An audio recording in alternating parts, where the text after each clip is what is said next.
Good evening and welcome to Tucker Carlson tonight. It's becoming clear that a long trail of official negligence led to the Valentine's Day school shooting in Parkland, Florida.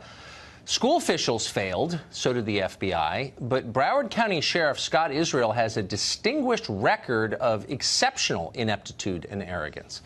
Under Israel's leadership, Broward deputies ignored repeated warnings about Nicholas Cruz's violent behavior.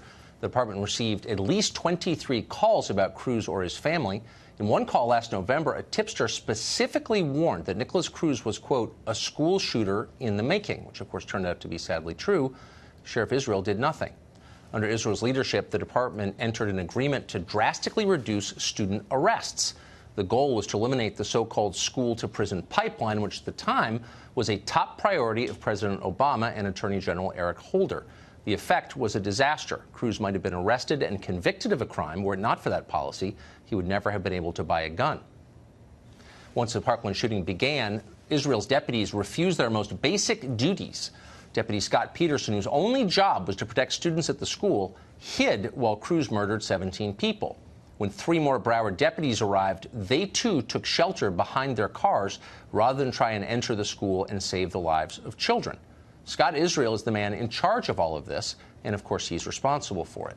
He loudly disagrees. Indeed, Israel relentlessly brags about himself to all media who will record it. 2 years ago, for example, the local newspaper in Florida reported that Israel used tax dollars to build a personal political machine, and he clearly had. The evidence was there, stone cold.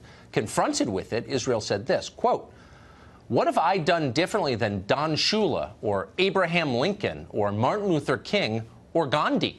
End quote. And by the way, he said, lions don't care about the opinions of sheep. Stable people don't talk like this, obviously. Something is wrong with Sheriff Israel. As recently as yesterday, he was refusing to accept any responsibility in the face of his well-documented failures. Watch this exchange. Do you think that if the Broward Sheriff's Office had done things differently, this shooting might not have happened?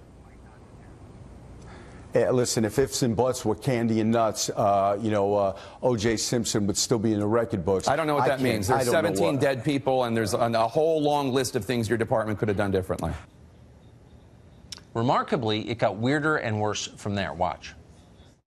Are you really not taking any responsibility for the multiple red flags that were brought to the attention of the Broward Sheriff's Office about this shooter before the incident, whether it was people near him, close to him, calling the police on him? Jake, I could only take responsibility for what I knew about. I exercised my due diligence. I've given amazing leadership to this agency. Amazing leadership? Yes, Jake. Amazing leadership. And yet the facts suggest that Scott Israel should not be in charge of anything, and yet he is. Why?